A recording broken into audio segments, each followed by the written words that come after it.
vamos a tomar el fresco en un lugar estupendo que se llama Casablanca. Está en la Sierra de los Molinos y tiene unos rincones maravillosos donde pasar un rato agradable buscando, como estamos haciendo en esta ocasión, en este verano de 2018, el arte y el talento de Campo de Criptana. Hoy hemos quedado con Ángel Luis Cobos para tomar el fresco. Les invitamos a que se queden con nosotros.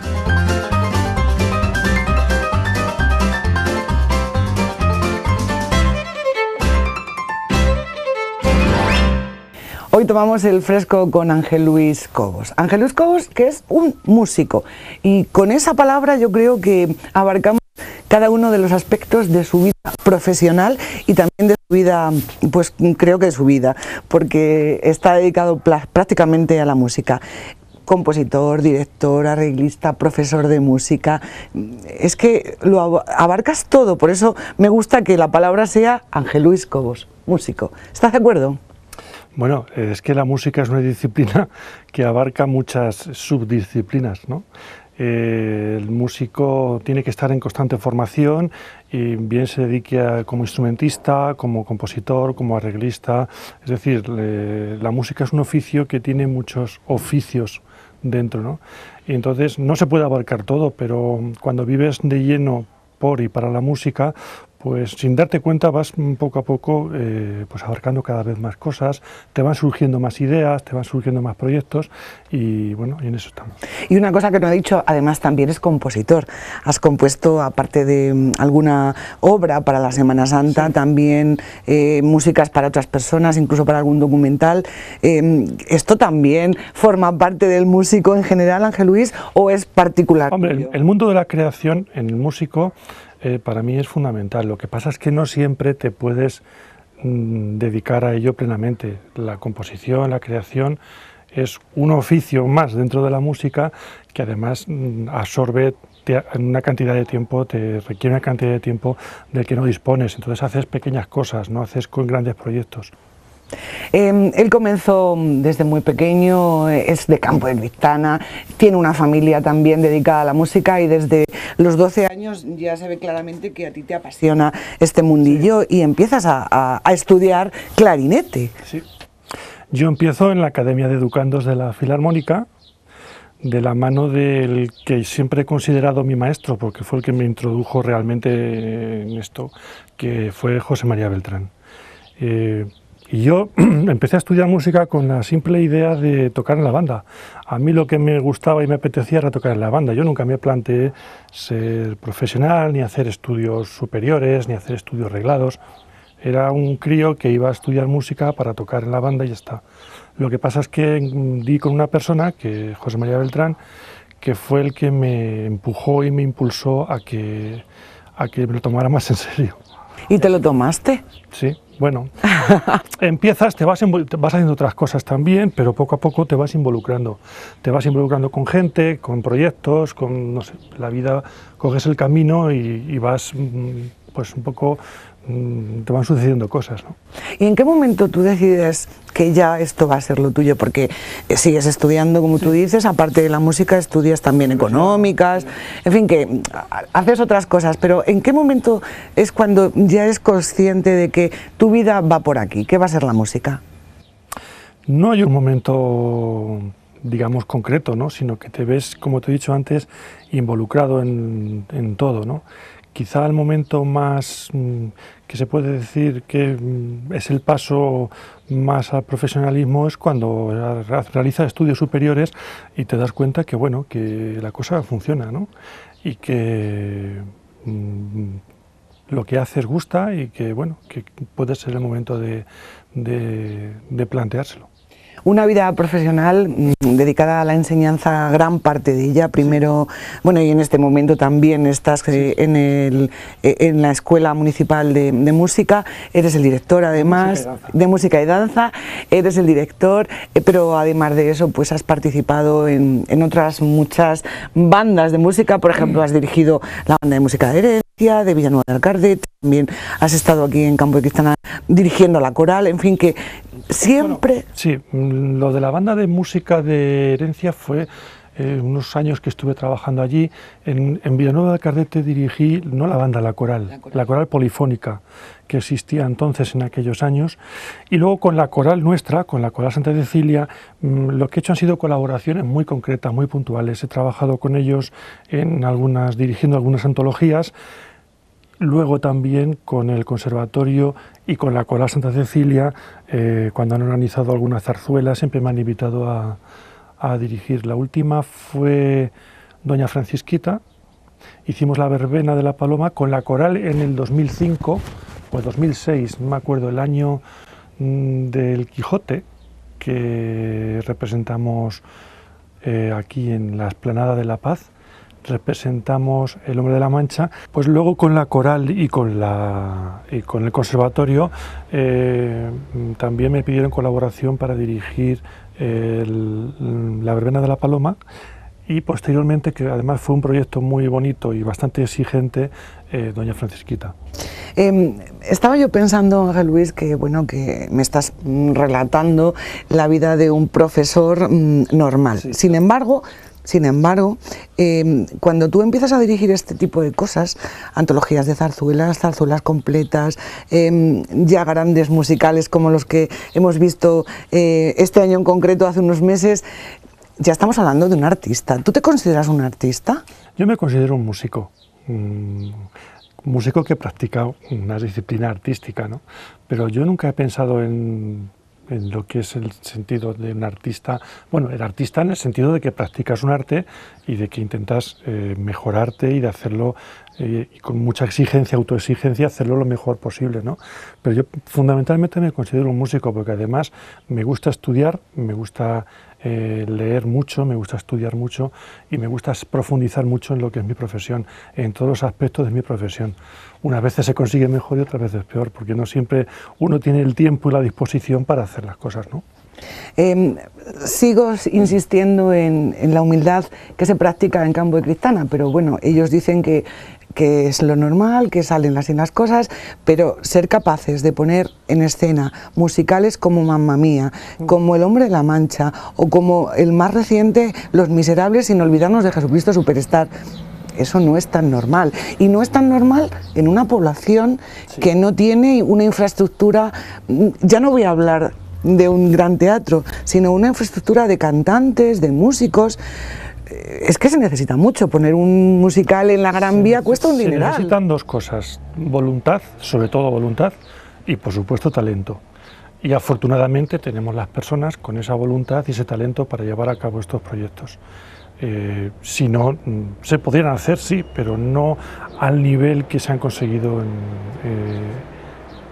con gente que en su gran mayoría son amateurs, es decir, que tienes que trabajar con ellos desde una perspectiva muy diferente a trabajar con profesionales donde tú les exiges el nivel de exigencia, el listón, se le pones de fijo muy alto y sabes que ellos tienen que responder a ese nivel. Con los amateurs no, con los amateurs tienes que empezar desde cero, trabajando todo con ellos y trabajando siempre con mucho tacto para no sobrepasar el listón, el nivel que tiene cada uno. Y teniendo en cuenta que es un trabajo altruista, es decir, que ninguno de ellos al final va a cobrar. Sí, mira, esto de los musicales es uno de los planteamientos que nosotros en la Escuela de Música y Danza nos hemos hecho siempre. La escuela, la función o la misión primordial que tiene la escuela es la de crear afición por la música y por la danza. Ahora por el teatro, que también tenemos este año, hemos empezado con un aula de teatro que está funcionando también muy bien. Y la función primordial es crear aficionados, es acercar el arte a la gente, ¿no? Y dentro de esa forma de trabajar hacemos el trabajo puramente académico, pero también entendemos que hay que hacer una serie de proyectos y de montajes que aglutinen a mucha gente de muchas edades, de muchos intereses diferentes, de condición diferente, que aglutinen a mucha gente como una manera, ¿no?, de acercar el arte a esas personas. ¿Qué pasa? Que tenemos la suerte de que damos con gente con mucho talento y con gente que, bueno, a mí me llamaba la atención aquí lo vemos más normal, nos pasa un poco desapercibido, pero en el último Festival de la Música, en la Sierra de los Molinos, pues hubo gente que no creía que toda la gente que había en escena, digamos en el mix o el revival que hicimos de Los Miserables, que toda la gente que había en escena cantando, los niños, el coro, los solistas, eran todos de Campo de Criptana. Había gente que no se lo creía, gente que venía, te preguntaba y no lo creía, porque es que es así. Nosotros estamos más acostumbrados a verlo, ¿no? Pero es que es así.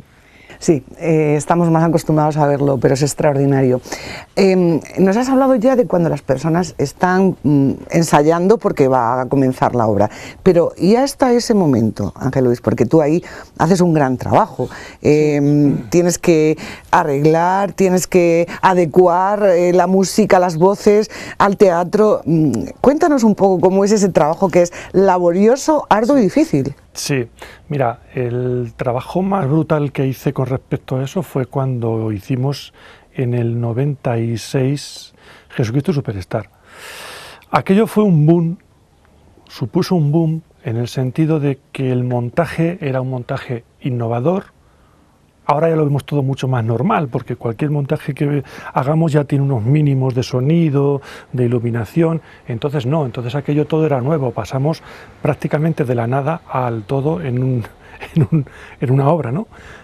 Pero aparte del boom que supuso la puesta en escena, el montaje, escenografía, iluminación, sonido, luego el planteamiento de la música en directo, ¿no? En este tipo de obras. ¿Cuál era el problema? Entonces el problema es que teníamos la luz, teníamos el sonido, conseguimos todo, pero no conseguimos la música para tocar. Entonces hubo que escribir las partituras, escribir la obra para las voces y para los músicos, ¿no? Hoy, con San Google, parece que la cosa está mucho, sí, parece que la cosa es mucho más accesible, pero entonces, hace 22 años, en Google ni existía ni se le esperaba, ¿no? Ni estaba ni se le esperaba. ¿Qué hubo que hacer? Pues con una cinta de cassette, lápiz y papel, pues si queríamos tocar teníamos que hacer las partituras, si no, no podía ser. Y uno de los grandes retos de esa obra era hacerla en directo. Aparte del montaje, que ya era un reto importante, era tocar, o sea, poner la música en directo y las voces en directo. Y bueno, y eso fue, digamos, el trabajo más fuerte o más brutal, porque luego, a posteriori, los demás musicales que hemos hecho ya he tenido algún apoyo más, he arreglado, porque a mí me gusta siempre hacer, sobre todo en algunas partes de la obra, me gusta que estén versionadas, me gusta darle un toque personal, también pensando en adaptar bien las cosas a la gente que tenemos en voces y a la gente que tenemos como músicos. Los músicos sí hay más profesionales, ¿no? Pero en voces casi todo el mundo amateur, y tienes que tener mucho tacto para adaptar las partituras y el papel a una persona que pueda afrontar eso y no se frustre ni nos deje en la estacada. Y hay otra cosa, hace 20 años probablemente nadie creía en vosotros o nadie creía en ti. Sin embargo, ahora pues casi que sí se te espera, y se te espera con una gran obra. Y esto me lleva a preguntarte una cosa que, a ver cómo te lo digo, durante toda o gran parte de tu vida tú has sido el sobrino de alguien, y ese alguien ahora ya presume de su sobrino. ¿Cómo ha cambiado o cuándo se ha traspasado esa línea que, bueno, supongo que te ha estado como una losa a lo largo de la vida, pero que ahora ya es de otra manera, ¿no? No ha sido una losa, porque yo he tenido con él un trato más familiar que profesional, excepto en algunos momentos en que he trabajado con él, ¿no? En que él me ha requerido para trabajar con él, pero el trato ha sido más cercano en cuanto a familiar que profesional. Da la casualidad de que en la familia, de la familia de mi padre, del único profesional fue él, aunque todos estudiaron música, pero el único profesional fue él, y en la siguiente generación muchos estudiamos música, no todos, pero el único profesional he sido yo al final, ¿no? Entonces, bueno, eso une bastante, porque de ver un trato familiar únicamente, pues también hay un trato más directo, profesional y más... pero tampoco ha sido una losa, pues es una cosa yo creo que natural, ¿no? Pero ahora le hemos escuchado presumir de ti. Hombre, En el Festival Internacional faltaría de la más. Música y en anteriores ocasiones ya habla de su gran sobrino, compositor, director.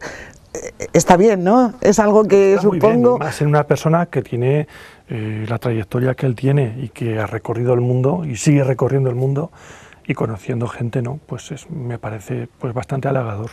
Nuestros gigantes de campo de Cristana, que por cierto, no le hemos dicho, estamos en una terraza que se llama Casa Blanca, en un sitio maravilloso y estupendo. Casa Blanca, gran película, por cierto, y también con una buena banda sonora.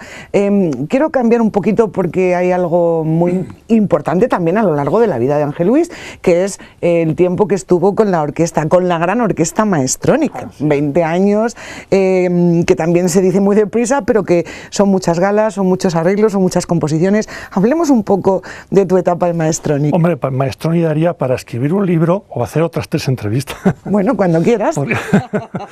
Porque es una etapa larga, pero para mí muy fructífera. Para mí Maestrónica ha sido una escuela, musicalmente y extramusical también, ¿no? En otro aspecto de la vida.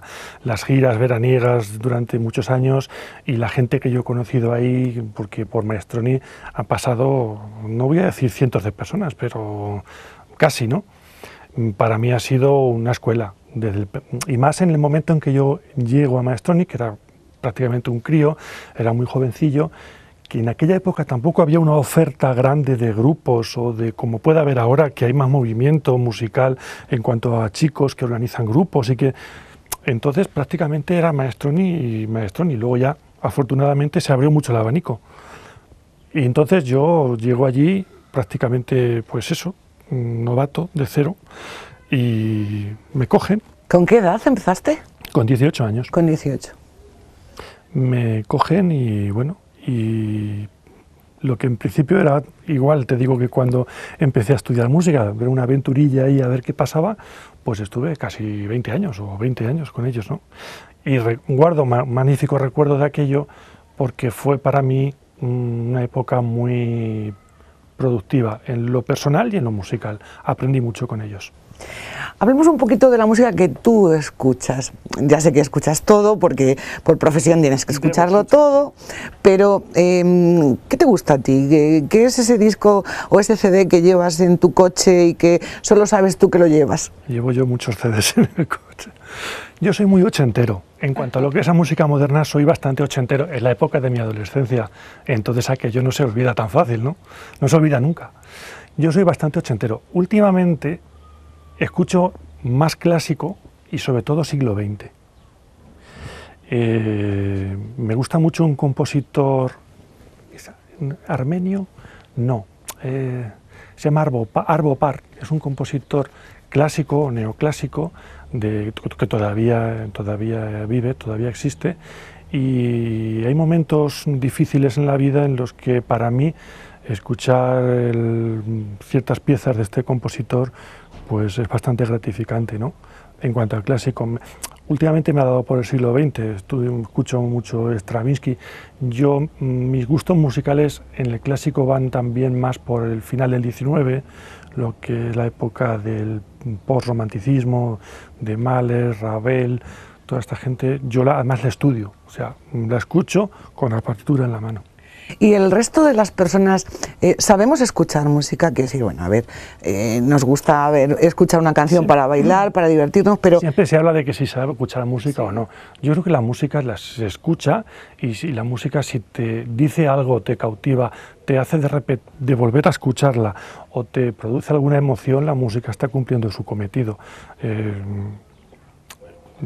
Creo que el término es saber escuchar música, no hay que ser músico para que la música te llegue, ¿no? De hecho, vas a un concierto y a lo mejor el 10% del público sabe lo que se va a tocar y tiene un conocimiento técnico de lo que se va a hacer, pero el resto del público no, evidentemente. Pero en tu papel como profesor serías capaz de decirnos, es que si no habéis escuchado esto no sabéis de lo que os estáis perdiendo.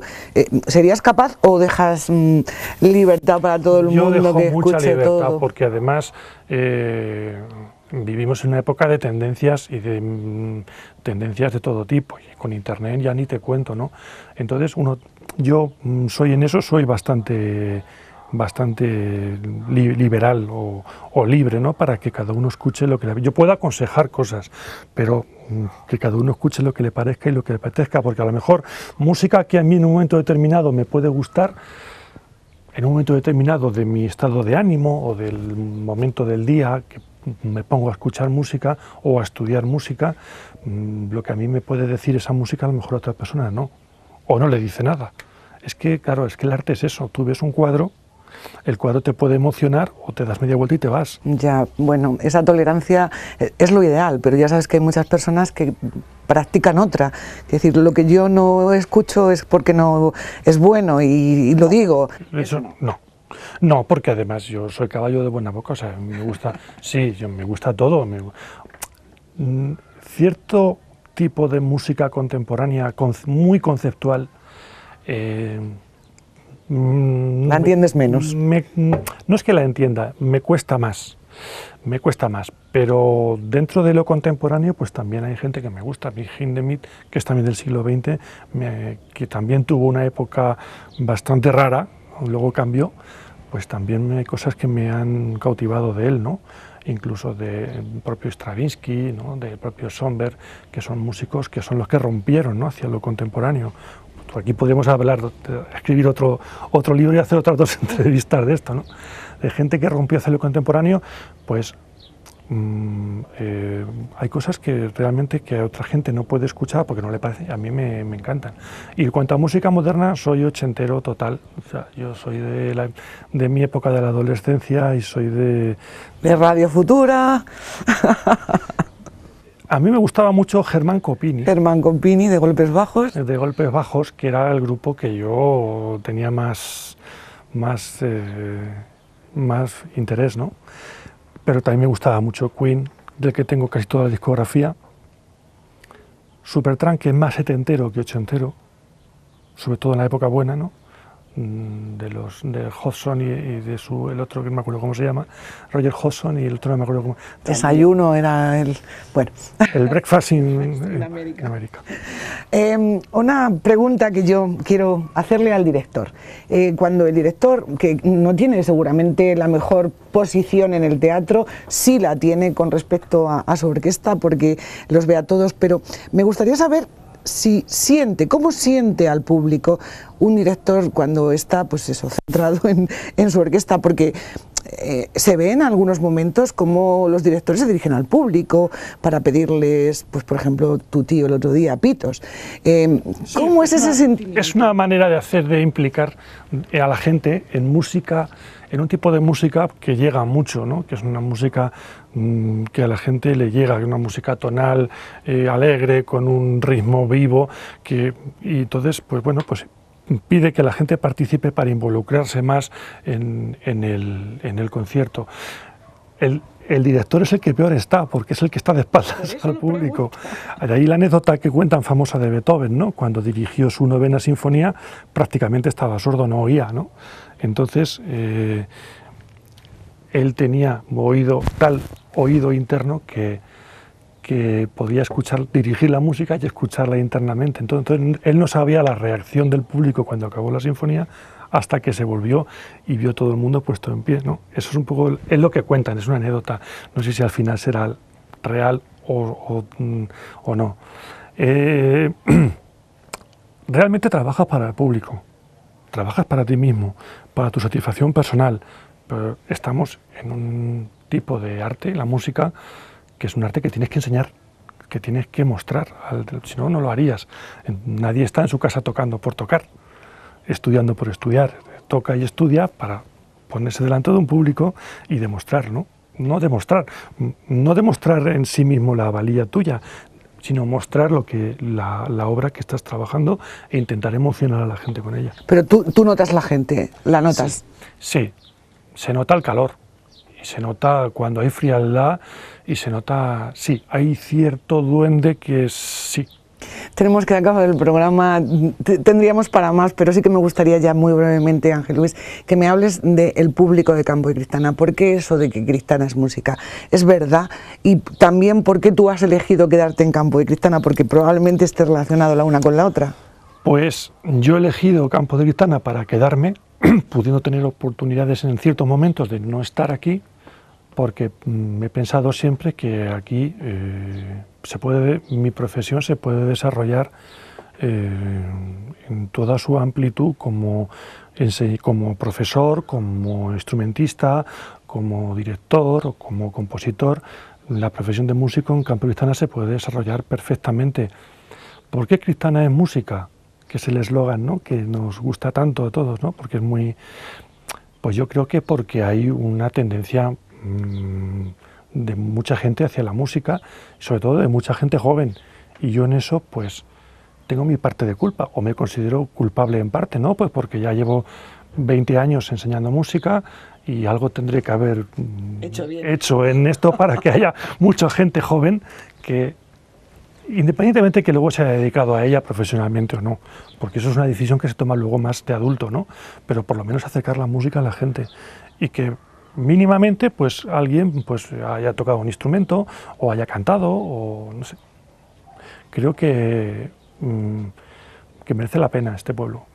Ángel Luis Cobos, muchísimas gracias por haber aceptado tomar el fresco conmigo en esta maravillosa terraza que se llama Casa Blanca. Hemos vuelto a notar cómo hay arte y talento en Campo de Criptana y desde luego él lo tiene y todas las personas que lo rodean, sus músicos también. Gracias, insisto, por estar con nosotros. Gracias a ti, Clara. Y a todos ustedes también, muchísimas gracias y recuerden, volvemos a tomar el fresco la próxima semana.